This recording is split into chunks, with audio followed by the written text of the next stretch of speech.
Mental illness feels like carrying a backpack filled with bricks. Every step is heavier.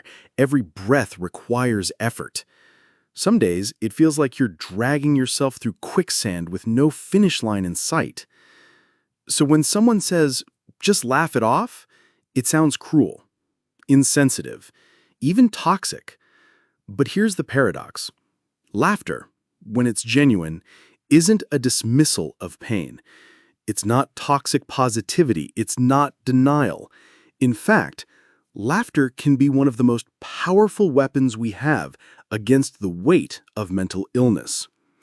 In this video, we'll explore the science, the psychology, and the lived experience of using laughter as a survival tool. We'll uncover how humor, especially dark humor, can transform despair into defiance, and why allowing yourself to laugh while you hurt doesn't make you weak, it makes you strong. The backpack of bricks. Imagine waking up every day and putting on a backpack filled with bricks. Each brick represents anxiety, depression, intrusive thoughts, or trauma. The longer you carry it, the heavier it feels. Every conversation becomes harder. Every small errand feels like climbing Everest. This is what mental illness feels like. Now, picture someone suggesting laughter. You'd probably think, laugh while I'm suffocating under all this weight? How dare you? But here's the shift. Laughter doesn't throw away the backpack. It doesn't erase the bricks. What it does is make carrying them just a little lighter, even for a moment. Laughter is not betrayal of pain. It's resistance against it. The science of defiant joy. Researchers have spent decades studying the strange relationship between laughter and stress. The findings are both surprising and hopeful. Endorphins. Every time you laugh, your brain releases endorphins, the body's natural painkillers. It's like hitting the reset button on your nervous system.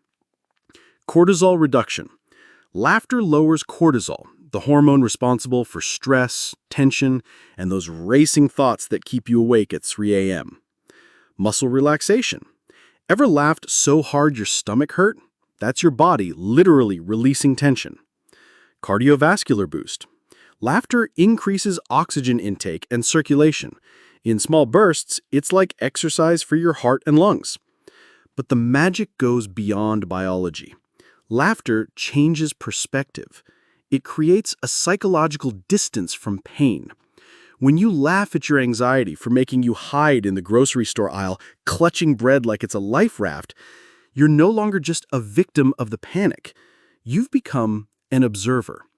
And that shift gives you back control. The difference between humor and toxic positivity. This is important. Laughing at mental illness is not the same as laughing it away. Toxic positivity says, cheer up, smile, just be happy. It invalidates pain. It silences suffering. Defiant humor, on the other hand, says, this hurts, this sucks, but in the middle of it, I can still find something absurd, ridiculous, or darkly funny. One denies the reality of pain. The other coexists with it. That distinction matters because people with mental illness already carry shame. Adding guilt for not being positive enough only adds another brick to the backpack. Humor, done right, takes a brick out. Laughter in the dark. Consider this. A person with OCD jokes that their compulsive hand-washing makes them the real MVP during flu season. Someone with depression memes about turning bed rotting into an Olympic sport. A person with anxiety shares a comic of themselves sweating bullets while ordering coffee, captioned, "Barista is my final boss." These aren't jokes at the person's expense. They're jokes at the illness's expense. It's like looking the monster in the eye and saying, "You don't scare me as much as you think you do." Dark humor becomes a rebellion, a way of saying, I may be hurting, but I still control the punchline. The science of social laughter. Humor doesn't just help individually, It's a social glue. Studies showed that shared laughter strengthens bonds, increases feelings of belonging, and lowers loneliness, a huge risk factor in depression. In mental health support groups, laughter is often the loudest sound in the room. People crack jokes about therapy homework, side effects of medication, or the absurdity of anxiety spirals. These moments don't dismiss the pain, they lighten it collectively.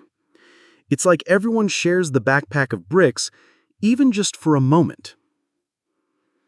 A personal revolution. Last year, during a depressive episode, I couldn't get out of bed. My phone buzzed with a meme, a skeleton tucked under covers with the caption, "Me pretending my depression is just aesthetic." I laughed, out loud, alone in my room. That laugh didn't cure my depression, but it reminded me that my depression didn't own me. I was still someone capable of joy, even in absurd moments. And that's what humor does. It doesn't erase pain.